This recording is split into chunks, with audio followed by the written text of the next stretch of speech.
ના ના મેડમ, હું સવારમાં ઘરેથી નાઈ નથી આવતી. કેમ નાઈને નથી આવતી?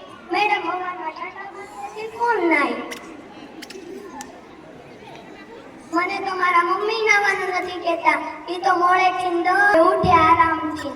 10 વાગે ઉઠે છે?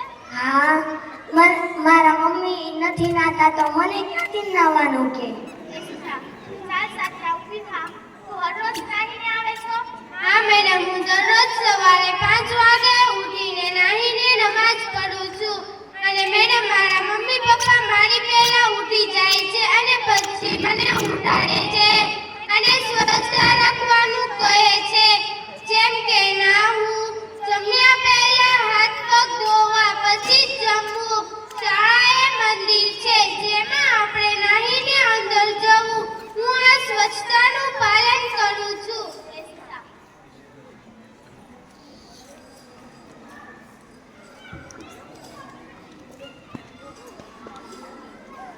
સ્કૂલના રિસેસનો ટાઈમ.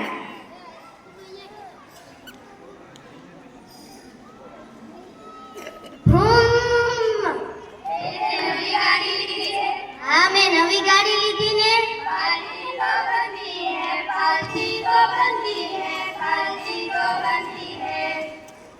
ઓહ,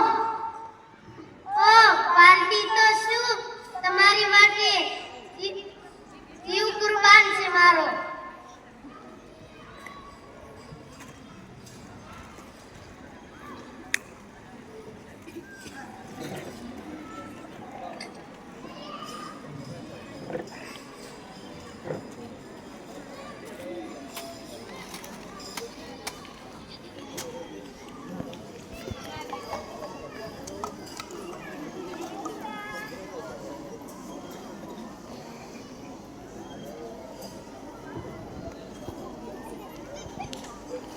સુફિયાનાના ઘરનો સીન.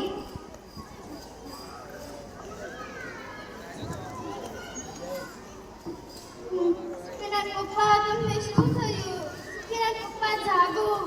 સુફિયાના પપ્પા, તમને શું થયું? જા જલ્દી સુફિયાના ડોક્ટરને બોલાવી આવો. તમે કયા ડોક્ટરને ઓળખો છો? હા, દોડો દોડો. ડોક્ટર સાહેબ, જલ્દી ચાલો. તમને શું થયું કહો તો ખરી?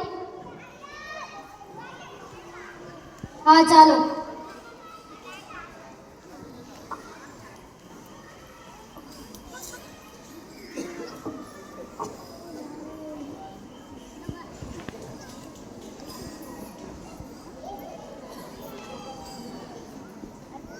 સુફિયાના બેટા, તારી મમ્મી ક્યાં છે? ડોક્ટર સાહેબ, આયડા મારા મમ્મી. ઓ, અમને તો જબરદસ્ત ડેન્ગ્યુ છે. તો હવે શું કરું? અમને બોટલ ચડાવવા પડશે. હા, ચડાવી દો. ના ના, હું વોટર ટીકીમાં બોટલ નહીં ચડાવીશ. હા તો? અમને મારા દવાખાનામાં લઈ જવા પડશે. હા, ચાલો.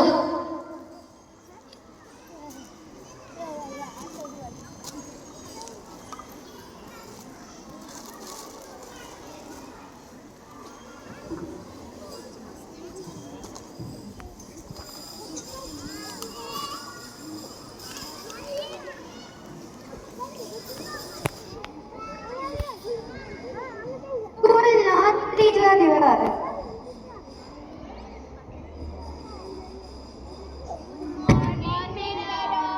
Very good morning. Sit down. Thank you madam.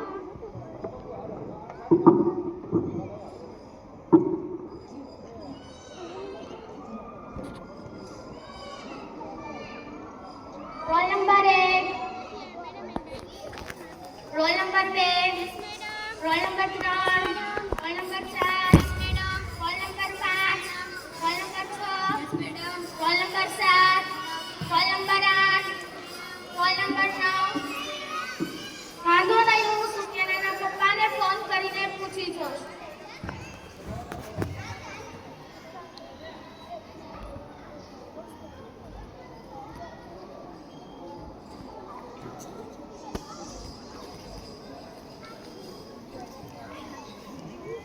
Hello, अस्सलामु अलैकुम. વાલેકુમ અસલામ. તમે સુફિયાનાના પપ્પા બોલો છો? હા મેડમ, હું સુફિયાનાના પપ્પા પપ્પા બોલું છું. તમે સ્કૂલે આવી શકો છો? મારે તમારું થોડું કામ છે. હા મેડમ, કેમ નહીં, હમણાં મારો કામનો ટાઈમ કાઢીને હું સ્કૂલે આવીશ.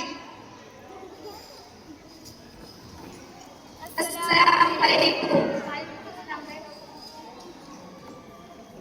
કેમ આજે સ્કૂલે નથી આવી? મેડમ, એને ડેન્ગ્યુ થઈ ગયો ને એટલા માટે સ્કૂલે નથી આવતી. તે કેટલા દિવસ સ્કૂલે નહીં આવે? મેડમ, તે એક અઠવાડિયું સ્કૂલે નહીં આવે.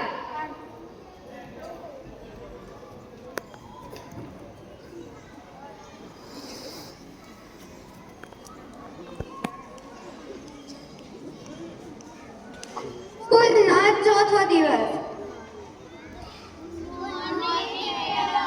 Very good morning. Sit down. Thank you madam. ઓ નાના, કેટલા દિવસ પછી તારો ચહેરો જોવા મળ્યો. કેમ નહોતી આવતી? શીખવા દો. મેડમ, મારા પપ્પાને ડેન્ગ્યુ થઈ ગયું હતું.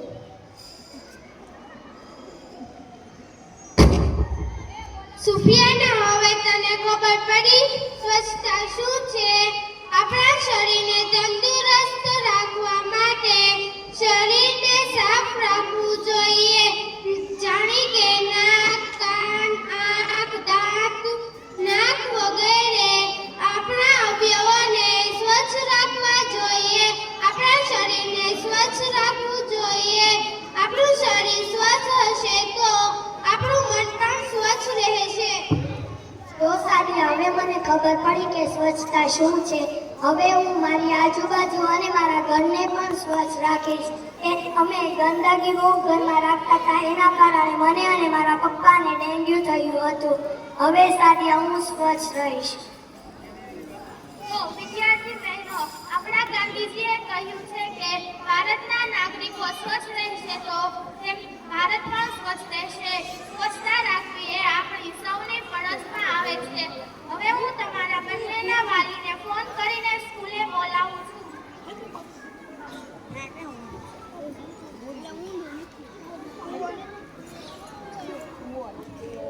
હેલો. હેલો. અસ્સલામુ અલૈકુમ. વાલેકુમ અસલામ. તમે સાદિયાના પપ્પા બોલો છો? હા, હું સાદિયાના પપ્પા બોલું છું ને.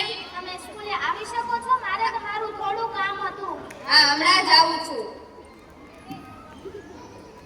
તો અસ્સલામુ અલૈકુમ. વાલેકુમ સલામ. તમે સુફિયાનાના પપ્પા બોલો છો? હા મેડમ, હું સુફિયાનાના પપ્પા બોલું છું. તમે સ્કૂલે આવી શકો છો? મારે તમારું થોડું કામ હતું. હા મેડમ, હમણાં જ આવું છું.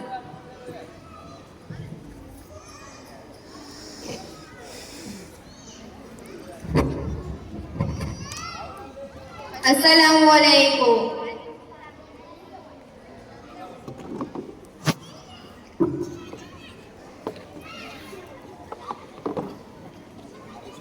મેડમ, તમારે શું આટલું કામ હતું તો તમને અમને સ્કૂલે બોલાવ્યા? મારે તમારી સુફિયાના વિશે સ્વચ્છતા વિશે વાત કરવી હતી, એટલે મેં તમને સ્કૂલે બોલાવ્યા છે. બોલો ને મેડમ, તમારે સુફિયાના વિશે શું કહેવું હતું અમને? મેડમ, અમારી સાદિયા સ્વચ્છતા તો રાખે છે ને? હા, તમારી સાદિયા ખૂબ જ સ્વચ્છતા રાખે છે. આમ જોવે એના મમ્મીના સામે, એના મમ્મી પણ સ્વચ્છ રહે છે અને સાદિયાને પણ સ્વચ્છ રહેવાનું કહે છે.